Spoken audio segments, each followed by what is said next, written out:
Right, so is Africa's problem spiritual or physical? This is a third edition of this discussion. Well, Dr. Ahmed Maulana, after 40 years of research into the problems of Africa, he has a position that Africa's problem is actually spiritual and no material wealth or money is ready could actually take this over. Well, let's listen to Dr. Ahmed Maulana. Ladies and gentlemen, esteemed guests, and you know, over the last couple of weeks, I've been dealing with the issue, and I think this issue is central to the heartbeat of all African people, particularly starting here in Ghana. Is our problem as Africans, is it spiritual or is it physical? Let me give some dimensions of our existence. Here we are, a people sitting on the richest piece of real estate in the world.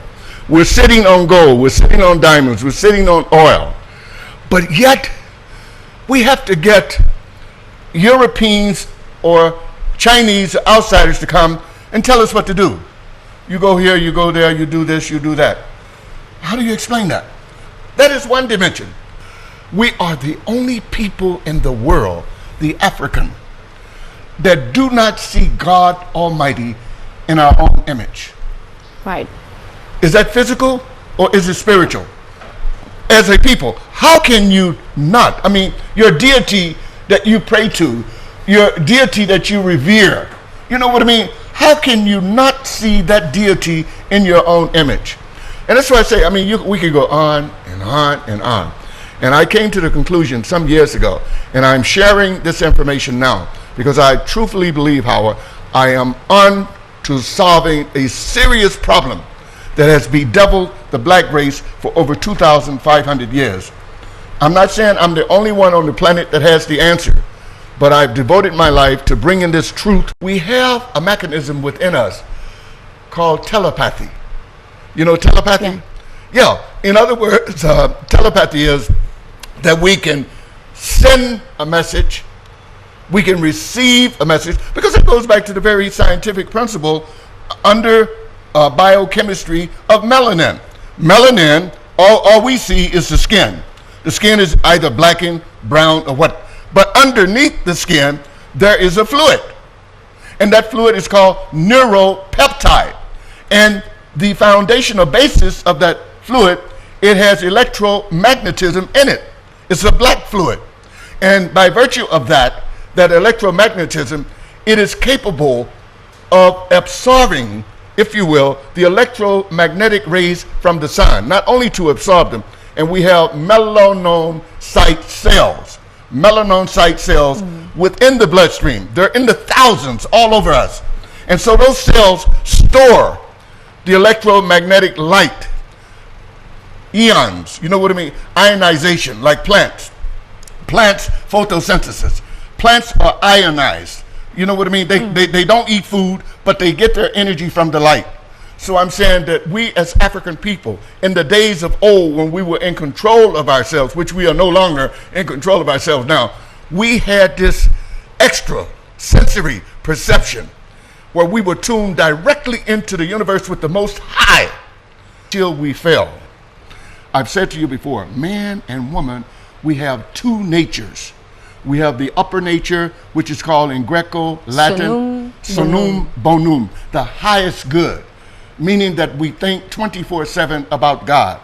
But we also have a lower nature, and that lower nature is mischievous and beastly. You know what I'm talking about. Every listener out there know what I'm talking about. We have a lower nature, but the Creator, God Almighty, had given us divine laws and showed us, as long as you stay on the right path and adhere into the practicality of these laws, you will neutralize your lower nature. But immediately that you deviate off the right path and start doing mischievous things that are, let's say, breaking the covenant of divinity of the divine laws, that lower nature will begin to augment. And that lower nature is what I'm saying, Howard. It has finally manifested itself full blown into a physicalization. It has come out of us. It has come out of us. And biological science will bear me the witness of what I'm telling you is the truth. Saying that it's clear that if you do not follow the laws of God and you break the divine covenant with God, your lower nature will begin to augment. It will augment until it reaches a point, like I said, a threshold, and it will come out in the physical. Because we by our misbehaving, are directly responsible for the recessive gene to come out in a physicalization form. So how do we deal in bringing it like the genie has gotten out of the bag? And I'm telling you, if Bible scholars should know this.